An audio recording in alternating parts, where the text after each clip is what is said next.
cette personne. Mais soyons attentifs à sa parole. Amen. Ne te laisse plus piéger.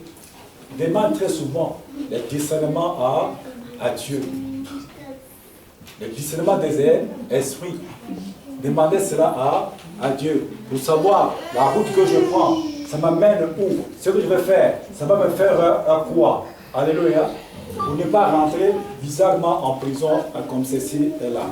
Dieu est dans sa parole. Amen. Amen. Dieu t'aime tel que tu es. Mais Dieu veut que toi tu ailles dire aux autres. Parler aux autres. Quand toi tu vas parler, tu es bien bâti en tout, surtout spirituellement. Tu vas voir, Dieu va être avec toi. Amen. Alléluia. Amen. Parce que toi qui es là, Dieu veut te faire un vase utile. Parce que dans la maison de Dieu, il y a des vases utiles et des vases qui sont inutiles. Dans la maison de Dieu, il y en a. Veux-tu continuer à être un vase inutile ou une vase utile? Il y a ces deux sortes de ces vases-là. Dans la maison de Dieu, quand nous venons, il y a des vases utiles et des vases qui ne sont pas utiles. Mais toi, frère, que Seigneur, je veux être un vase utile entre tes mains. Seigneur, Dieu dit à Isaïe, qui enverrai-je? Avec Isaïe se prend dit, Seigneur, mais voici, envoie-moi. Quel jour toi tu dirais, Seigneur, envoie-moi? Alléluia. Amen. Quel jour tu dirais, Seigneur, envoie-moi. Même dans les conditions difficiles, Seigneur, envoie-moi. Dieu va, oh, c'est un vase utile pour moi. Je vais saisir la vase là. Je vais travailler avec cette vase là. Alléluia. Amen. Fais-toi une vase utile entre les mains de ce Dieu-là. Lui, il va s'occuper de toi. Regarde comme nous sommes là. Nous sommes à une trentaine peut-être. Si chacun amène une personne, ça fait combien? Vous voyez quoi? Pas même chercher, oh non, j'amène 5, non. Une seulement. Deuxièmement, ça fait x2 pendant que vous êtes là. Ça fait le tout. Vous voyez déjà? Mais il faut que les gens travaillent. Il faut que les gens aillent. Mais comme le malin, il est malin, il pousse mieux les enfants de Dieu. Il dit, ne les permettez pas d'enseigner, de prêcher, ni d'exhorter. Ne les permettez pas. Parce que quand tu mets les paroles dans ta bouche et tu en parles, il y aura des choses qui se manifestent. Mais nous n'avons pas l'audace de le faire. Pourquoi? Le manteau est mis déjà de côté. Mais récupère ton manteau et avance avec ce Dieu-là. Vous voyez Pierre, quand il avait remis son manteau, on dit quand Pierre prêchait, on dit plus de 3000.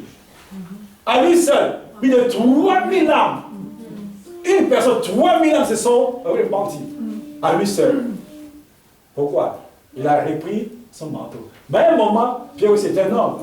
Quand Jésus était mort, on lui a laissé les brebis.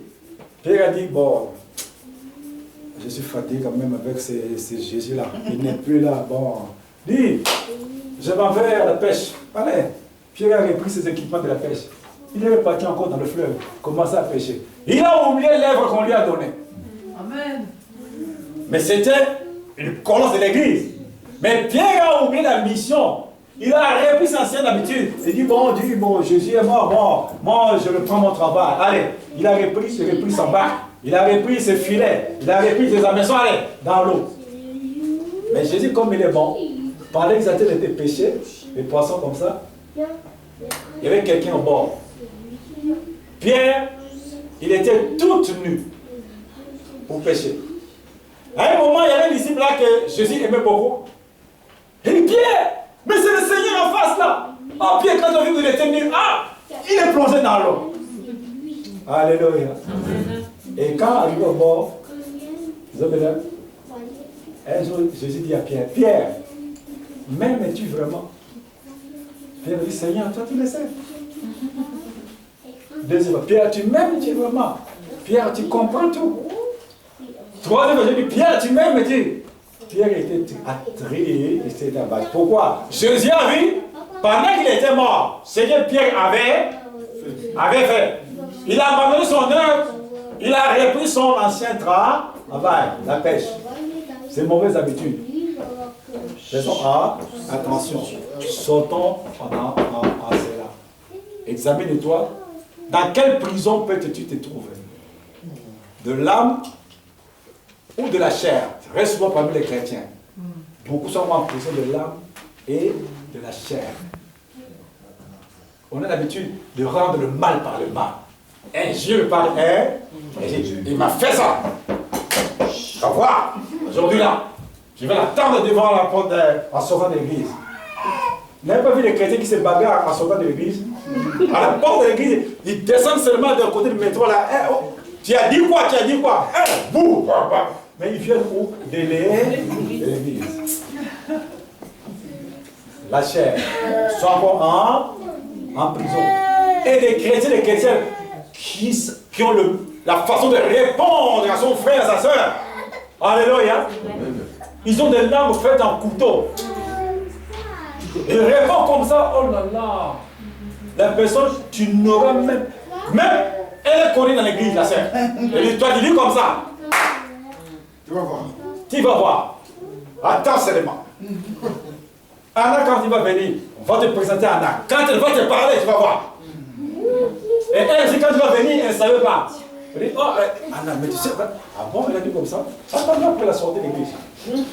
Et quand Anna va te ramasser autour du métro, les gens ne vont l'autre fuir. Pourquoi? La façon qu'on lui a parlé, c'était. Et ça l'a tué. Alléluia. Tu es dans quelle heure? La prison. Tu es dans quelle heure? La prison. De l'âme ou de la chair? Alléluia. Amen. Voilà. Dieu dit, celui qui a des oreilles pour entendre, on puisse entendre. Mettons-nous debout.